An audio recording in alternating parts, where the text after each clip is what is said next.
Kumaha Ibu Daramang Sadayana? Alhamdulillah, yang jawab 3,5 orang ini. Damang Ibu Sadayana, damang. Alhamdulillah. Bapak oke damang ya? Alhamdulillah. Alhamdulillah wa syukran ala ni'amillah. Dengan kesehatan ini mudah-mudahan kita semakin bersyukur kehadirat Allah Subhanahu wa taala, diberikan kesehatan, diberikan kemaslahatan, diberikan ke waktu yang luang untuk melaksanakan berbagai macam amal ibadah, termasuk aktivitas kita dari mulai bangun tidur sampai tidur itu sendiri merupakan rangkaian ibadah-ibadah kepada Allah Subhanahu wa taala. Amin ya Allah ya rabbal alamin. Berburu paus dapatnya cuma kepiting. Menanam palawija habis dimakan kambing.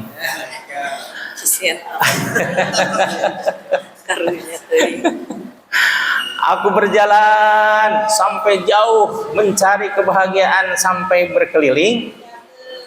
Ternyata dia dapatnya di majelis taklim dan majelis zikir. Alhamdulillahirabbil alamin. Masya Allah, Ibu hadirin jamaah sekalian, kalau kita telaah dari berbagai ayat Al-Qur'anul Karim dan berbagai hadis-hadis Rasulullah SAW, antara dua keutamaan dua majelis tersebut, majelis taklim dan majelis zikir, subhanallah, betapa tidak sanggup kita untuk menitikkan air mata karena betapa luasnya kasih sayang Allah dan juga kasih sayang Rasulullah SAW kepada kita selaku umatnya Kangjeng Nabi. Karena Kangjeng Nabi Muhammad SAW betapapun waktunya habis untuk negara, habis untuk agama, dan habis untuk keluarga, seluruhnya ternyata kolbunya tidak pernah lepas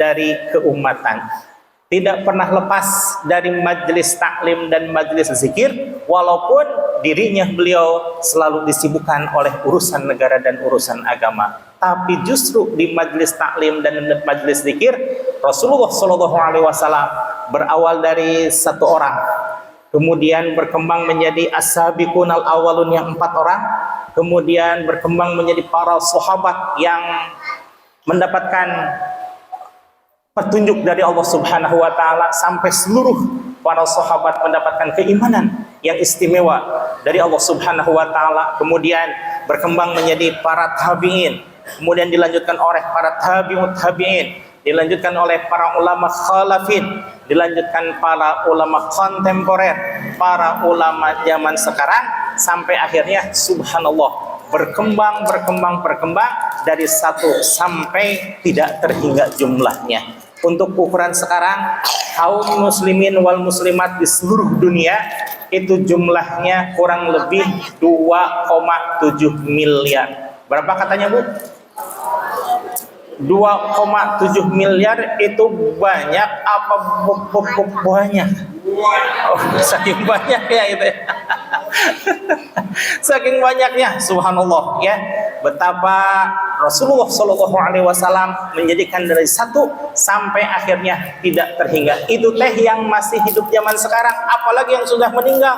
Subhanallah, dihitung dari tahun Hijriah saja 1447 Hijriah, berarti sekitar 1500 tahun yang lalu, 15 abad tahun yang lalu. Subhanallah, betapa banyak, berapa banyak, wallahu alam, kita tidak tahu jumlahnya, tapi yang jelas adalah jumlah kaum muslimin wal muslimat hingga saat ini ada 2,7 miliar.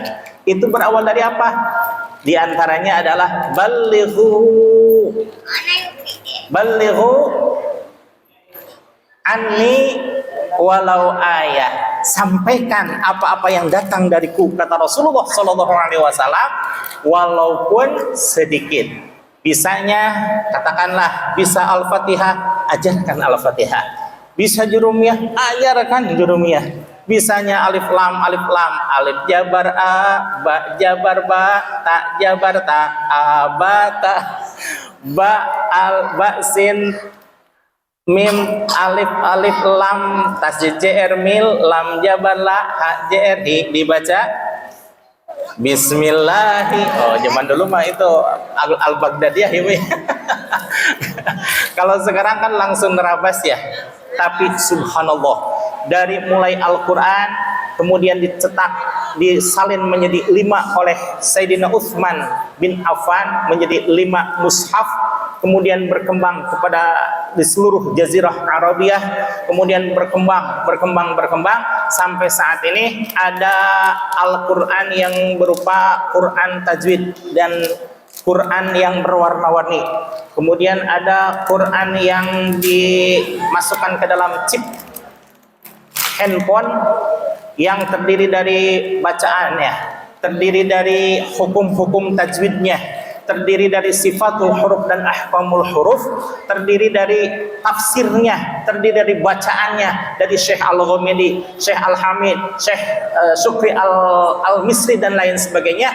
Semuanya perkembangan teknologi untuk menunjang dakwah. Tadi disampaikan oleh Al-Mukarram Ketua Majelis Duha, untuk apa? Li'i'la'i kalimatillah li'izzatil Islam wal muslimin, untuk menegakkan kalimat Allah dan juga menegakkan kemuliaan dan kejayaan bagi kaum muslimin wal muslimat. Alhamdulillah. Maka tidak cukup Bapak dan Ibu hadirin sekalian, kita sebagai penonton aja kira-kira kalau kita menonton sepak bola, entah itu di stadion ataupun di rumah, kira-kira yang heboh itu pemainnya apa penontonnya? Penontonnya ya. Namun subhanallah, betapa sangat bangga sekali kalau seandainya kita bisa ikut berperan di dalam menegakkan agama Allah. Dulu Ibu ya, Bapak hadirin jamaah sekalian, Siti Khadijah radhiyallahu anha yang memiliki kekayaan 2/3 kekayaan kota Makkah, yang pernah menjadi kekayaannya Siti Khadijah semuanya habis untuk dakwah li'i'la'i kalimatillah li'izzatil Islam wal muslimin. Kemudian ada Sayyidina Tolhah dan juga Sayyidina Hamzah, yang kedua-duanya adalah singa padang pasir Allah Subhanahu wa taala, yang tubuhnya dihiasi dengan sabetan pedang, dengan tancapan panah dan juga tusukan tombak, semuanya dikorbankan untuk li'i'la'i kalimatillah li'izzatil Islam wal muslimin. Kemudian zaman kesini ada para ulama-ulama ussalafin, di antaranya Imam Hanafi, kemudian Imam Maliki, kemudian Imam Syafi'i, dan kemudian Imam Hambali, yang kesemuanya mengorbankan segala waktu, daya, dan upayanya untuk terciptanya nasrul ilmi, tersebarnya ilmu pengetahuan, sampai meninggalnya para imam-imam tersebut. Subhanallah, betapa sangat cintanya terhadap ilmu pengetahuan, walaupun tetap mereka berkontribusi terhadap negara dan agama. Maka Bapak Ibu hadirin jamaah sekalian, melihat perkembangan Islam dari masa ke masa, dari zaman Rasulullah, dari zaman sahabat, dari zaman tabi'in sampai ke kita zaman sekarang, subhanallah, alhamdulillah, kita melihat perkembangan Islam semakin maju dan membahagiakan. Alhamdulillah. Namun sebagian besar bagi kita, karena kita adalah pecinta majelis taklim dan majelis zikir, maka sesuai dengan apa yang dikalamkan oleh Syekh Ibnu Athaillah As-Sakandari di dalam hikmah yang nomor 80, beliau menyatakan bahwa bahasa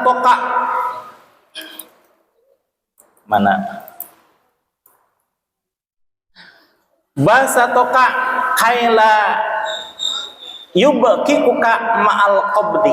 Subhanallah, kebahagiaanmu kadang sirna. Pada satu saat tertentu, kebahagiaan kita kadang sirna karena adanya kedukaan.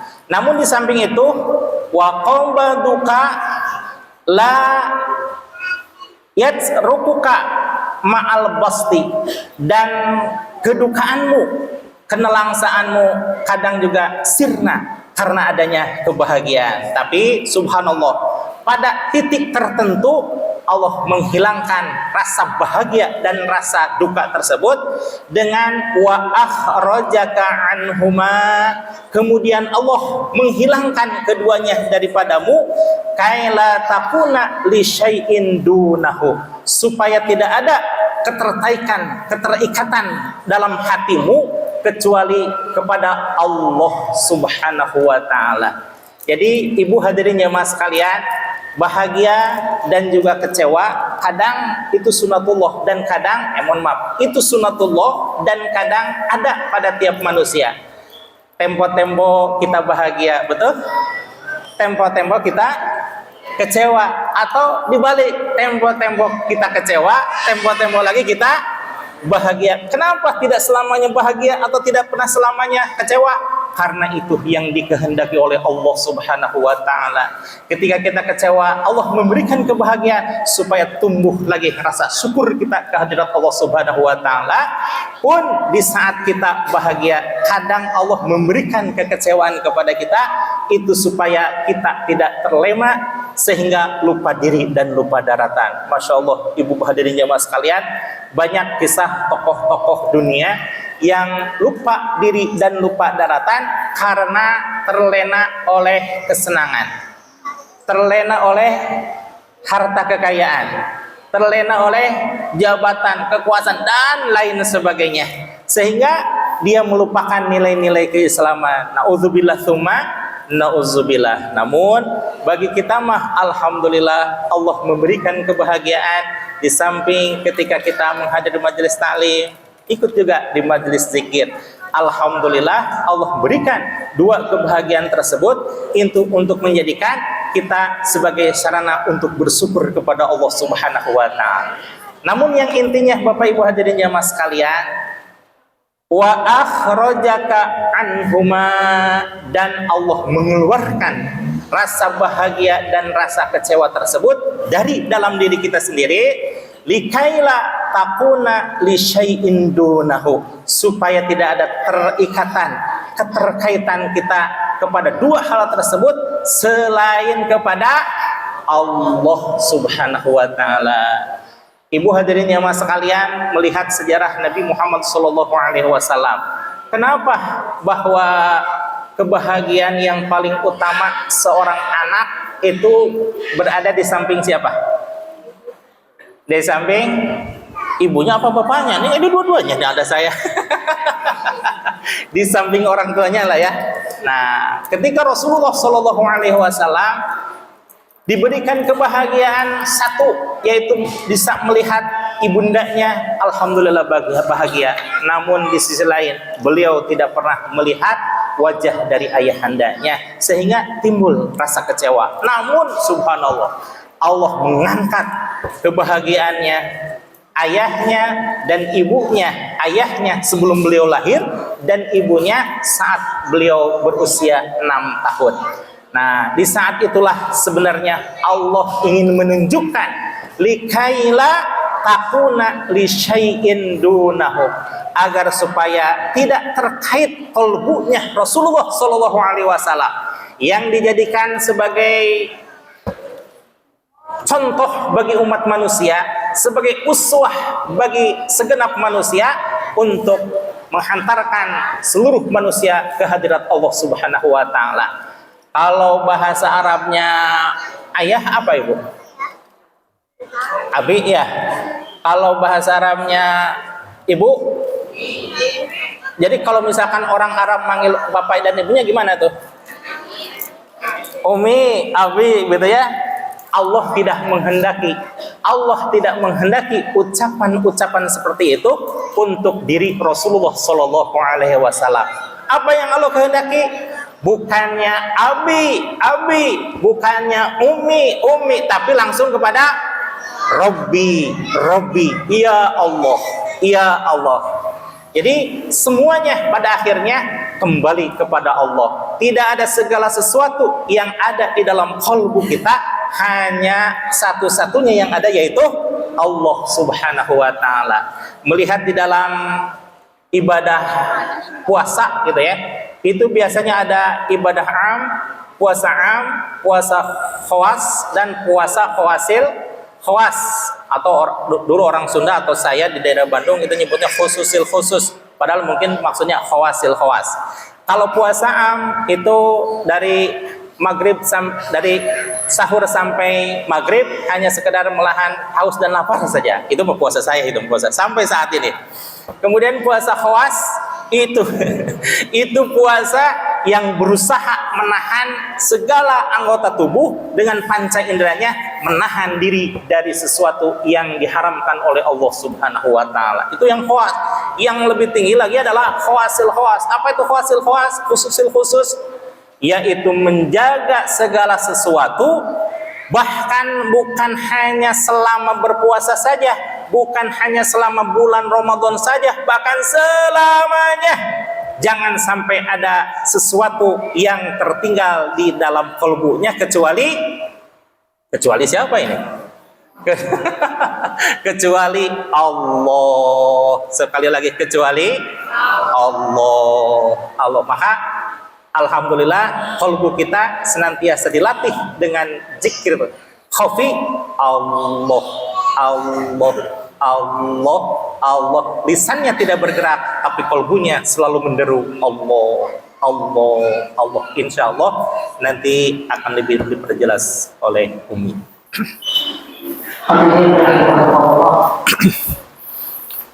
Saya sebagai kamu ketika masuk di masjid, apalagi ketika saya datang ke sana, tadi saya belum kelihatan. Ketika saya baca, Masya Allah, ini adalah kalimat-kalimat yang membuat kita malu sebetulnya. Kenapa? Terkadang melihat tiada kalimat baik bagus hebat kita tahu. Tetapi bagaimana dengan kita setiap kalimat-kalimat itu bisa kita baca, bisa kita amalkan, ya, bisa kita pahami dan kita amalkan. Ini kalimat yang biasa disebutkan, dibacakan di mukadimahnya kalau kami aja. Innani anallah, la ilaha illa ana, fa'budni wa aqimis sholata li. Kalau baca ayat ini, ya, ketika Allah mengatakan, kalau manusia ketika mengatakan, aku ini orang tua loh, kita bilang kepada anak, aku ini orang tua loh, dan hanya akulah orang tua kamu, ibaratnya sedang ngomong. Maka kalau sebagai orang tua, anak-anak berarti harus patuh kepada orang tua. Mungkin terkadang ketika anak kita dikatakan seperti itu, biasa aja, dan terbuka, kamu gak dibilang ibu udah tahu kok, itu adalah orang tua saya, itu adalah ayah saya, itu adalah ibu saya. Tetapi kalau Allah mengatakan dengan kalimat yang paling tegas dan bukan hanya sekali, tetapi ada 3 kalimat di situ Allah mengatakan, Innani adallah, la ilaha illa ana. Innani sesungguhnya aku, anallah, aku ini Allah, ya. La ilaha illa ana, tiada Tuhan selain aku, fa'budni, maka kalian beribadahlah kepadaku, wa aqimis sholata li dzikri, dan dirikanlah salat ini untuk mengingatku. Tadi Abi mengatakan ketika kita bagaimana kalbu kita bisa hidup, kalbu kita bisa terus menyebutkan asma-Nya Allah. Ketika kalbu kita betul-betul menghadirkan Allah senantiasa yang ada dalam diri kita. Namun ketika kita lihat kalimat aqimis sholata li dzikri, kata sebawahi, ketika aqimis sholat, dirikanlah sholat, ini fi'ilnya perintah. Kalau bahasanya, kalau dibahasakan kita, kata Allah, aku ini Allah, ya, aku ini Allah, tiada Tuhan selain aku, kata Allah. Kalau kamu percaya bahwa ini aku adalah Allah, kalau kamu yakin bahwa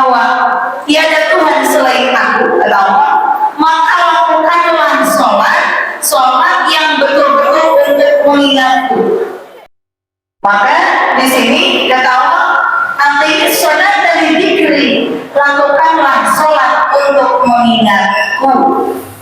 Bu, kalau kita sholat biasanya ibu sholat berapa menit, Bu?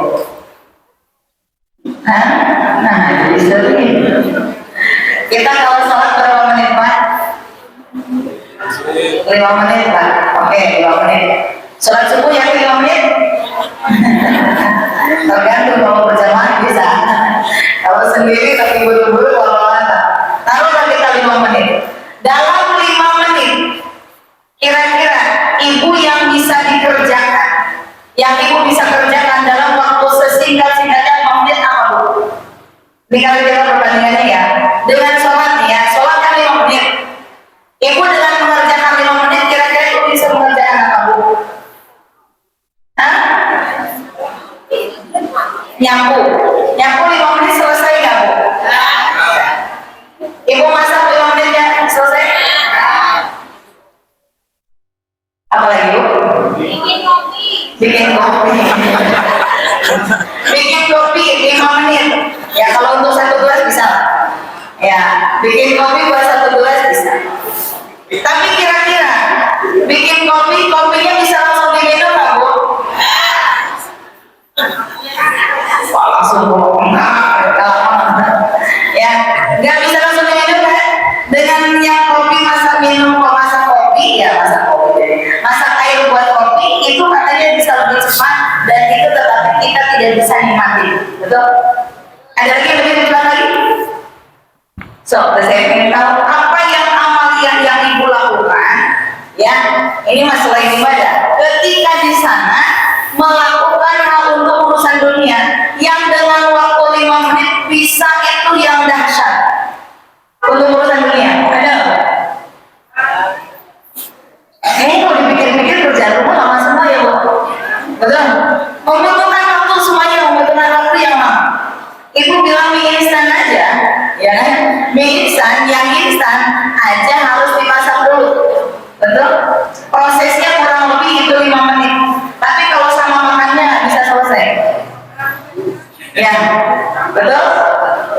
Jadi kerjaan-kerjaan untuk urusan dunia itu tidak ada waktu yang sebentar.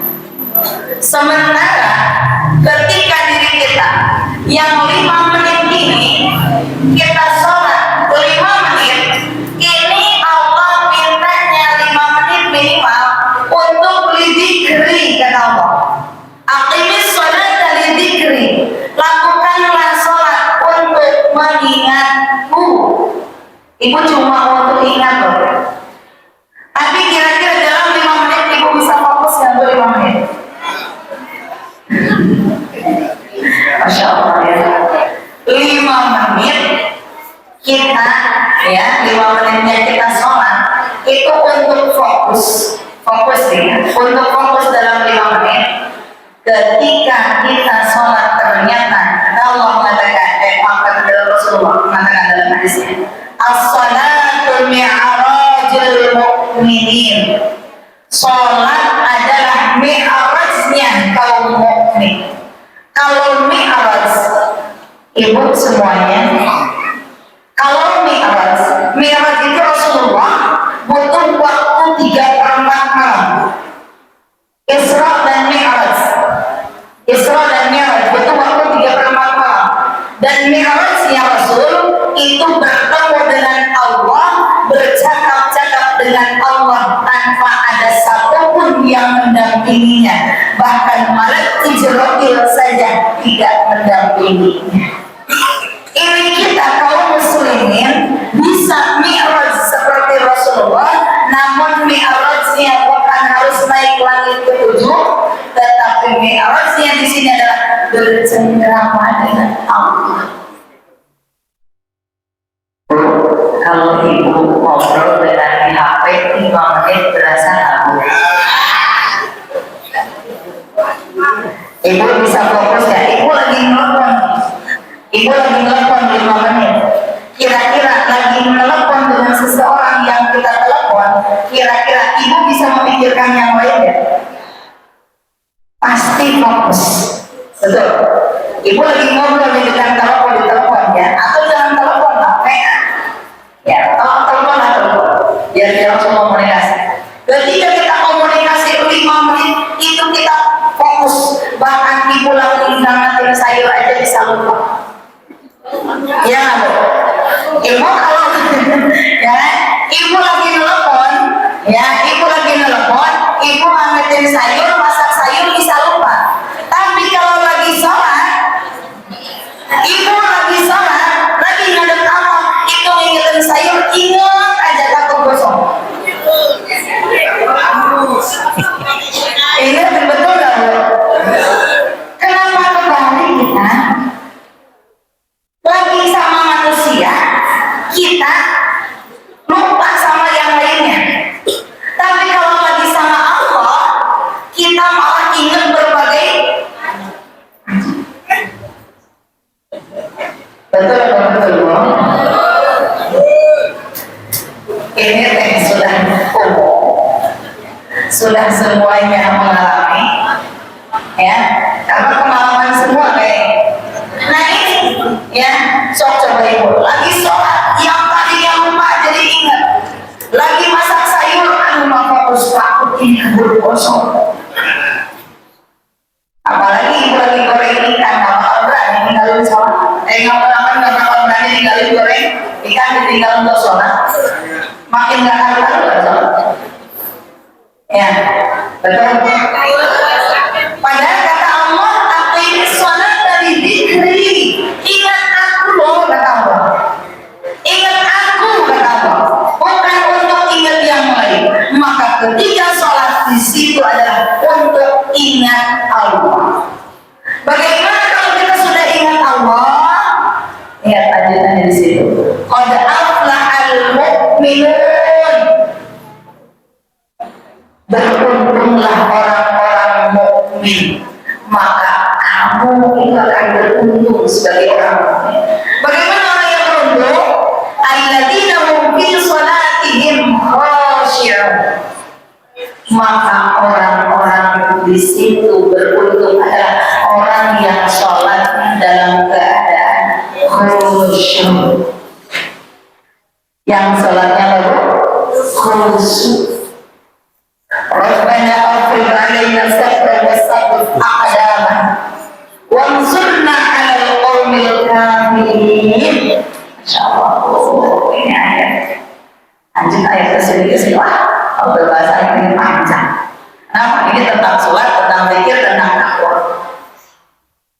Ini ayat kita ketika melihat kaligrafi, Masya Allah, ini pengingat kita semuanya. Jadi kalau lihat kaligrafi, indah banget ya, apa bacanya? Wallahu a'lam.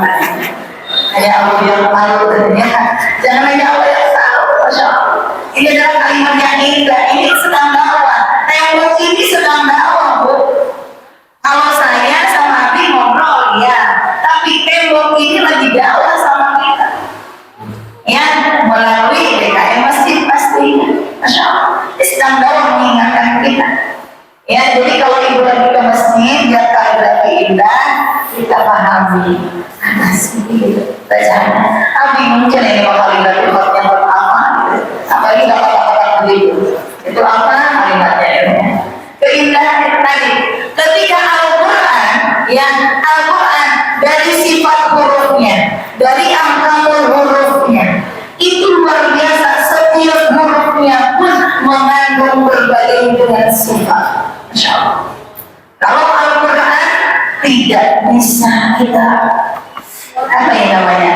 Masya Allah, semuanya itu benar ketika Al-Quran. Maka ketika itu kalimat Allah, kalimat yang betul-betul firman Allah yang diciptakan oleh Sang Khalik kita, Sang Pencipta kita, disampaikan kepada makhluknya, maka ini adalah pengingat bagi kita.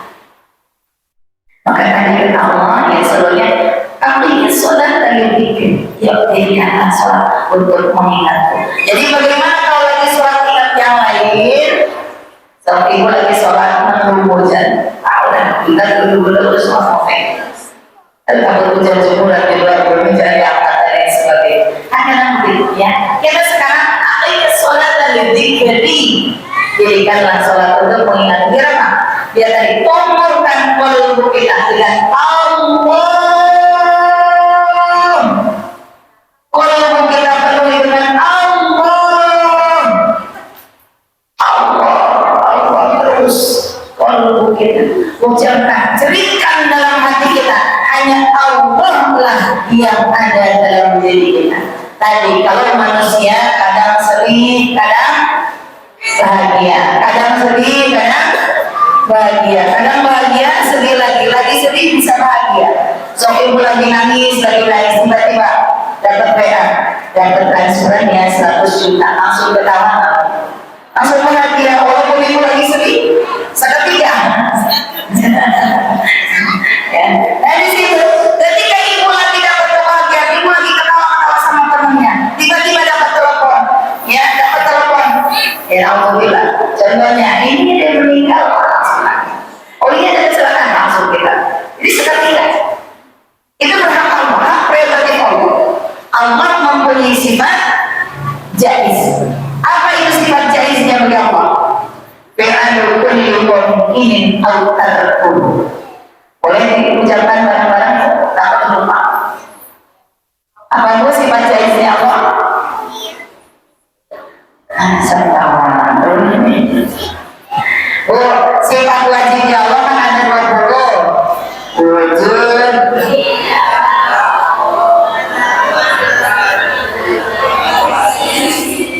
Iyamu binafsihi wa haniyah ilmu ayasama basadalam aliman ayat sami'an basiran mutakaliman. Yuk lawannya sekarang. Mustahilnya apa? Ada Iblis loh. Ada modus mana? Jadi ada Iblis loh. Lawannya mustahilnya. Tadi kan yang wajib. Yang mustahilnya apa? Ada modus mana? Mau masalah. Terus?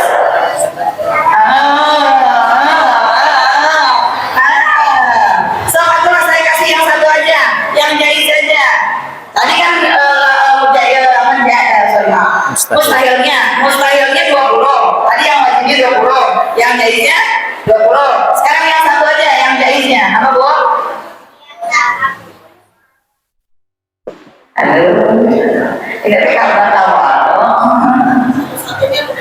Yang satu, Bu, yang satu. Tak kenal makanya tak sayang, tak sayang makanya tak cinta. Begitulah kataku janda. Kita mau kenal sama Allah gimana sih? Kan yang jadi kita lupa. Yang satu, yang mustahilnya juga kita lupa. Potong cinta bagaimana? Tadi kata janda. Ya Bu. Aduh, ulang kalah dengan alamat palsu. Alamat palsu pada hafalan anak aja.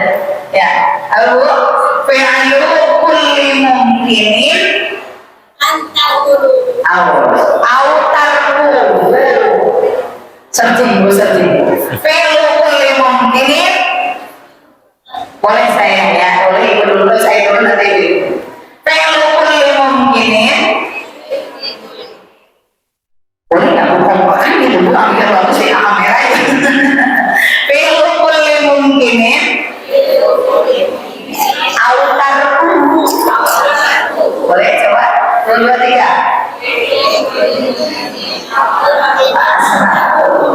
Jadi fi'lu kulli mumkinin autarku ini sifat jadi amal satu cuma satu. Ya, kita harus apa? Saya dulu anak-anak harus apa? Yang satu doang masa apa itu? Itu bukan karena apa?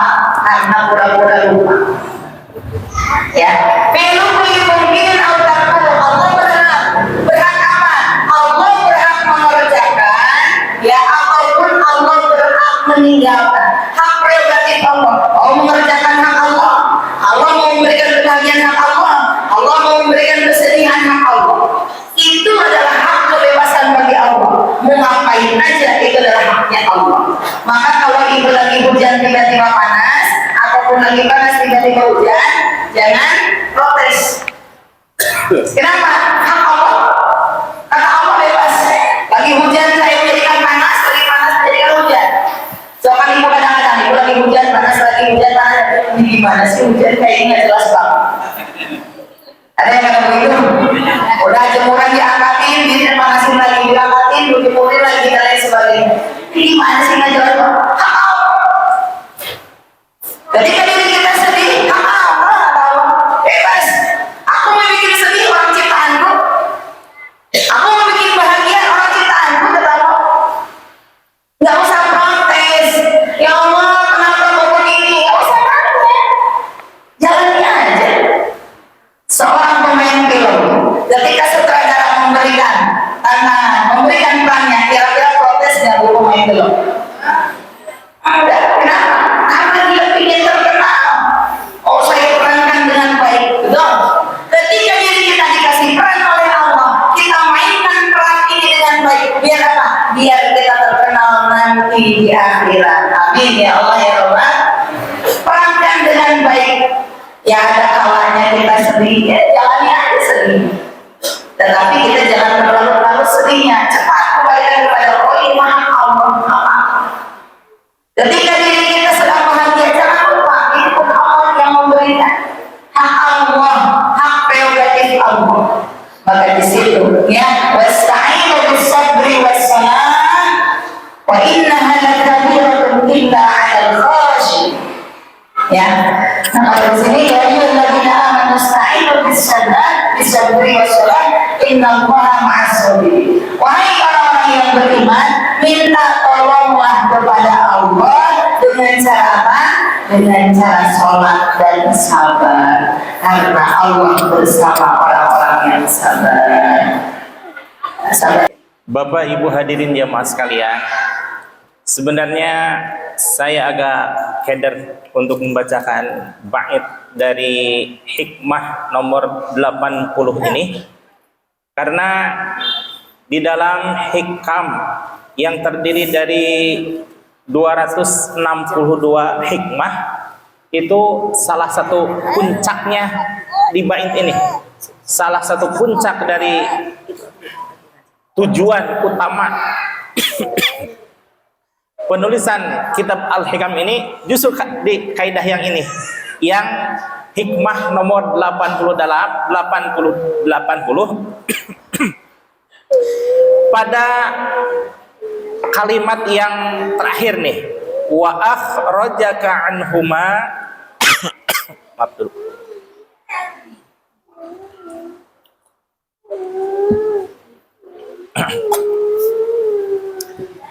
Saking gemetarnya sampai batuk-batuk ini. Bahwa di dalam hikmah yang nomor 80 ini, salah satu puncak dari banyak puncak-puncak yang ada di dalam kitab Al-Hikam itu, justru di sini puncaknya, salah satunya gitu ya. Wa akhrajaka anhuma, dan mengeluarkan dari dalam diri kita sekalian apa itu? Semua rasa kaila takuna, supaya tidak ada lisyai'in, keterkaitan dengan sesuatu, dunahu, kecuali Allah subhanahu wa ta'ala. Kalau sudah bicara tentang Allah, sudah habis perkara ya. Cuma di sini dikatakan lisyai'in dunahu, tidak ada segala sesuatu selain Allah. Kalau kita langsung selain Allah kan tidak lucu gitu ya. Apakah ada tahapan-tahapannya? Seperti halnya kita mengejah dari alif ba ta sa, kemudian menghitung dari 1 2 3, dan juga ketika kita mengejah huruf hijaiyah, setelah huruf fa apa Bu? Fa, setelah huruf fa alif, ba, ta, fa, selanjutnya jim, terus ha, kho, katakan di situ ya, kho. Nah, kalau dalam huruf hijaiyah alif, ba, ta, sa, jim, ha, kho, dan seterusnya. Kalau di dalam ilmu tasawuf justru dibalik dulu Ibu. Kha dulu, kemudian ha, puncaknya adalah jim. Maksudnya apa? Pertama kha.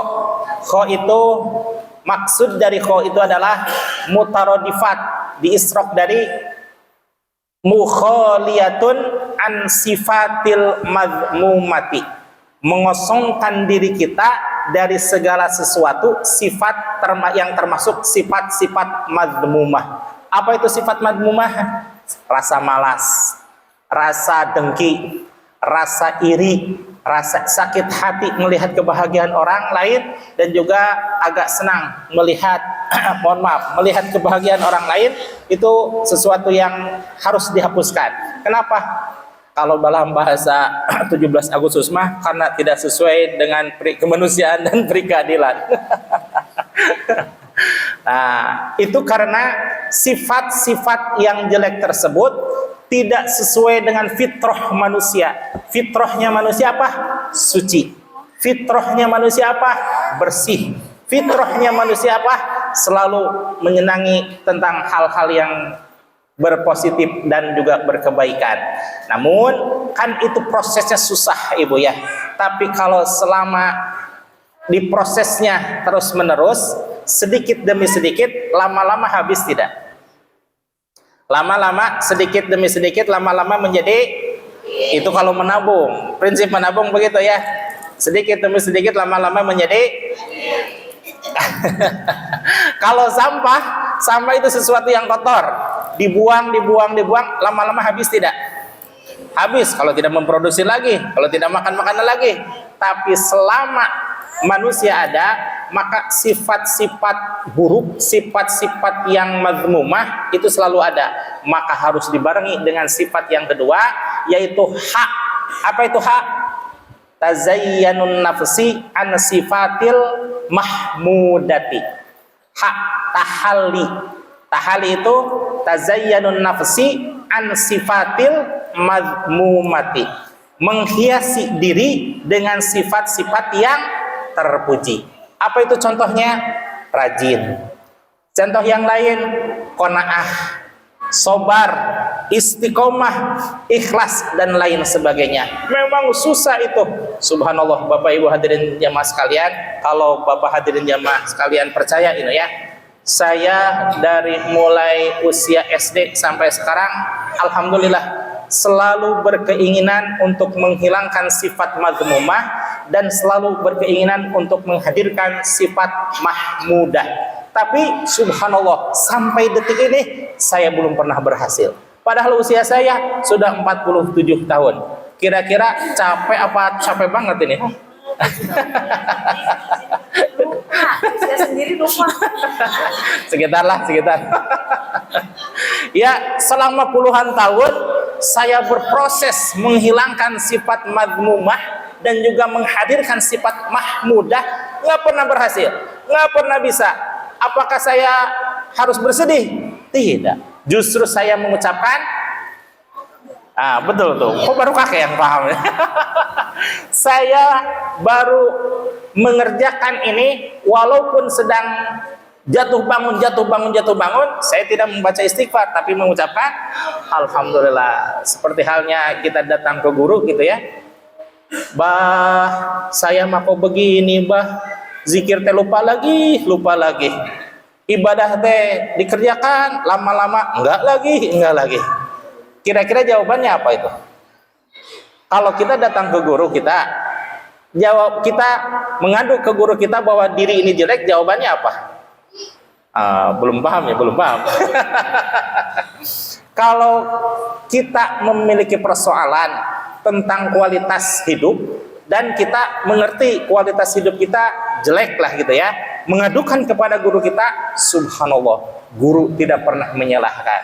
Siapapun yang datang, ulamakah, ustadzkah, orang biasakah, orang jelekkah, orang bromocorah kayak saya kah, dan lain sebagainya, jawabannya cuma satu. Apa itu? Bager, gitu ya. Bagus nak, bagus. Banyak kalangan yang menyatakan seperti itu. Loh, bah, kenapa dibilang bagus? Kan saya udah menyatakan saya diri jelek. Mana ada bagusnya, Bah? Iya, kan jeleknya itu sudah dari dulu, cuma dulu mah belum sadar. Kalau sekarang kalau sekarang mengatakan jelek berarti itu sudah sadar. Bagus apa tidak? Bagus. Tidak ada yang jelek di hadapan guru mursyid. Subhanallah, semuanya serba bagus. Dan tadi dikatakan bahwa susah senang Allah hilangkan di dalam dirimu supaya tidak ada keterkaitan kecuali kepada Allah. Kalau sudah terkait kepada Allah, mau jelek, mau buruk, mau positif, mau negatif, tetap aja dibilang bagus. Subhanallah, beliau orang yang sangat bijaksana sehingga santri borokokok macam kayak saya ketika mengandung kepada beliau, subhanallah, merasa tersirami hati ini. Kalau muka ketua MDCMA menyatakan uang ke uang, rasa kemanusiaan saya seperti dihargai betul-betul oleh beliau, karena mengingat teori hierarchy of needs-nya Abraham Maslow itu ada 5, Ibu. Pertama, needs of physiology, kebutuhan dasar tentang rasa, makan, minum, kesehatan udara dan lain sebagainya. Kemudian yang kedua adalah safety, needs of safety, rasa keamanan. Yang ketiga adalah social, needs of sosial, dan rasa kasih sayang, rasa kebutuhan untuk dihargai dan lain sebagainya. Yang keempat adalah needs of esteem, penghargaan. Kita kadang selaku manusia biasa butuh untuk dihargai oleh orang lain. Mengatakan seperti halnya anak kecil walaupun baru TK, padahal menggambar cuma 0 doang ya. Bagus nak, bagus gitu ya. Itu kan penghargaan. Needs of esteem. Yang paling tinggi adalah self actuality, yaitu aktualisasi diri. Dan hal yang paling dasar aktualisasi diri adalah merasa kebutuhan kita kepada Allah Subhanahu wa taala. Kalau di dalam tasawuf, Masya Allah gitu ya, di dalam tasawuf itu self actuality itu bisa dimaknai sebagai tajallinya kita kepada Allah Subhanahu wa taala. Dulu saya mengartikan tajalli itu, itu mah ilmu para wali, itu mah ilmu orang-orang yang Allah kasihi, itu mah ilmu orang-orang yang khusus, orang yang khawasil khas. Ternyata subhanallah, setelah beberapa referensi dan juga ngaji kesana kini, sedikit agak mengerti bahwa tajallinya seseorang bukan karena ilmunya tinggi, bukan karena hafalnya Al-Quran sudah 30 juz, mohon maaf, sudah 30 juz, bukan karena banyaknya syair-syair bait di dalam kitab-kitab yang dihafal, tapi keterkaitan qalbu kita kepada Allah Subhanahu wa taala. Bukan berarti bahwa orang yang belajar untuk pembersihan jiwa itu harus senantiasa bersih dari segala sesuatu sifat madmumah dan juga selalu tersifati dengan sifat-sifat mahmudah, tapi berusahanya kita untuk berada di makom tersebut. Subhanallah, memang susah. Saya pun sudah belajar ke sana kemari dengan petunjuk guru-guru, dengan bantuan literatur gitu segala macam, tetap aja seperti ini. Tapi subhanallah, yang membesarkan hati ini adalah seorang guru manakala menyatakan sah baget, itu adalah suatu keberhasilan yang patut untuk diapresiasi, bahwa berusahanya kita untuk membersihkan diri dan berusahanya kita untuk menghiasi diri dengan sifat-sifat yang mahmudah, itu adalah sesuatu yang istimewa. Insya Allah dengan sendirinya sifat tajalli, yaitu la takuna li syai'in dunahu, tidak ada sesuatu yang ada keterkaitan dengan kalbu kita kecuali Allah Subhanahu wa taala. Ini mah langsung fadl dari Allah, given to God, pemberian langsung dari Allah Subhanahu wa taala, bahwa kalbu kita alhamdulillah suatu saat nanti akan sampai kepada Allah Subhanahu wa taala. Nabi Muhammad sallallahu alaihi wasallam menyatakan di dalam satu hadis yang ini adalah amanah bagi kita semuanya, walaupun beliau menyampaikan kepada para sahabat, tapi hakikatnya itu adalah amanah bagi kita semuanya. Apa itu sabda Kanjeng Nabi?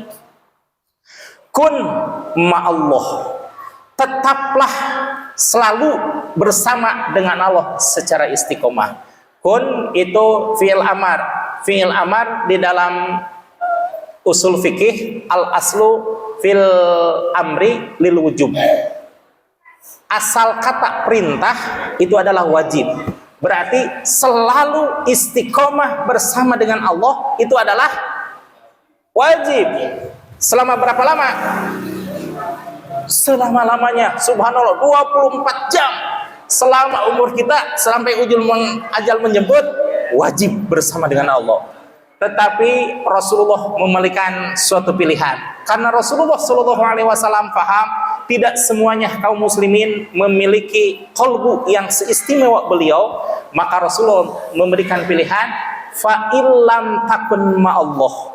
Namun kalau seandainya belum sampai kepada makom selalu bersama dengan Allah, padahal itu adalah amanah dari Rasulullah SAW untuk kita, untuk warga Cilengsi pada umumnya, pada khususnya.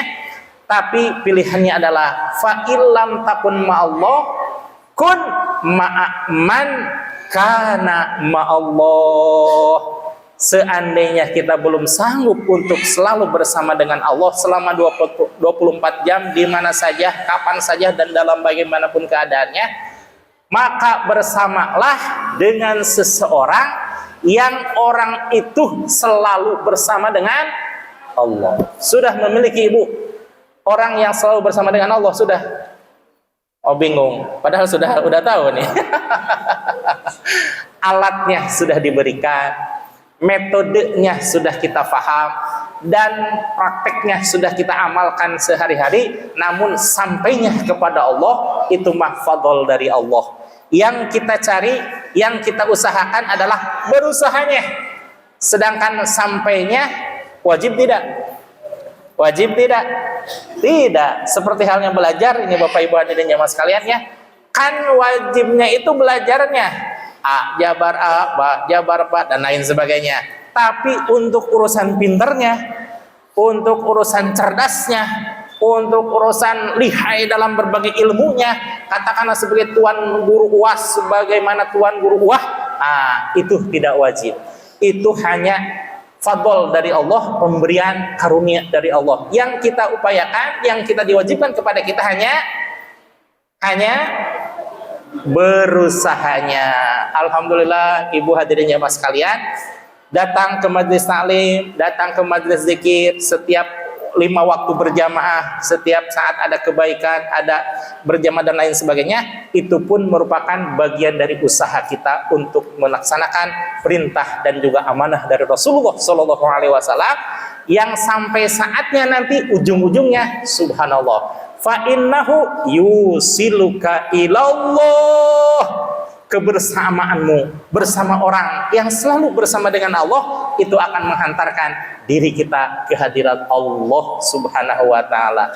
Bukan amal kita, bukan ibadah kita, bukan ketaatan kita, tapi qalbu dan usaha kita yang seikhlas-ikhlasnya kepada Allah nanti akan disampaikan oleh Allah berkah dari kedekatan kita dengan orang yang selalu bersama dengan Allah dan fadl given langsung dari Allah. Mudah-mudahan insyaallah semuanya selamanya mendapatkan barokah dan karunia dari Allah Subhanahu wa taala tersebut. Amin ya Allah ya rabbal alamin. Pada intinya adalah memang segala sesuatu yang terjadi di muka bumi ini, segala sesuatu yang terjadi kepada diri kita itu adalah prerogatif Allah. Namun pada hakikatnya adalah dari Allah Subhanahu wa taala. Namun secara zahir kita adalah dianjurkan untuk berusaha. Inna Allah la yughayyiru ma biqaumin. Allah itu tidak akan merubah suatu kaum kecuali kaum itu sendiri yang merubahnya. Kalau kita ingin baik, maka berusahalah untuk baik. Kalau kita ingin dekat dengan Allah, berusaha berusaha kita untuk bisa dekat dengan Allah. Ketika kita ingin bersama orang-orang baik, maka bersama dengan orang-orang yang baik, yang pastinya ketika usaha itu mudah-mudahan Allah gerakan kita, Allah arahkan kita agar kita terus bersama-sama dengan orang yang bisa mengantarkan kita dekatnya dengan Allah Subhanahu wa Ta'ala. Maka itu adalah ikhtiar kita yang perlu kita laksanakan. Adapun segala sesuatunya yang Allah takdirkan, itu yang harus kita ridhoi, itu yang harus kita terima. Karena segala sesuatu yang sudah Allah takdirkan, maka manusia yang terbaik adalah yang bisa menerima takdir dari Allah Subhanahu wa Ta'ala. Karena rukun iman yang keenam, puncaknya itu adalah menerima takdir Allah Subhanahu wa Ta'ala, maka itu disimpannya di terakhir. Karena diri kita pun senantiasa yang harus kita terima adalah senantiasa apa yang Allah sudah berikan kepada kita. Ya, adapun usaha-usaha silakan, semaksimal mungkin. Bagaimana cara sholat kita khusus, bagaimana akhir kita bisa istiqomah, bagaimana sedekah kita bisa terbanyak dan lain sebagainya.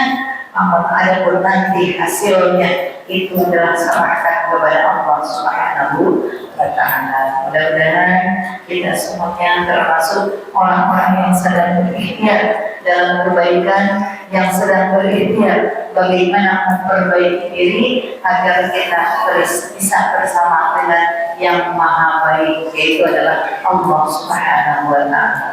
Mohon maaf, pastinya ada salahnya, ada kurangnya, ada yang kurang berkenannya. Mohon ridhonya, tetapi mudah-mudahan senantiasa ikhtiar kita Allah istiqomah. Amin. Allah ya Rabbal alamin.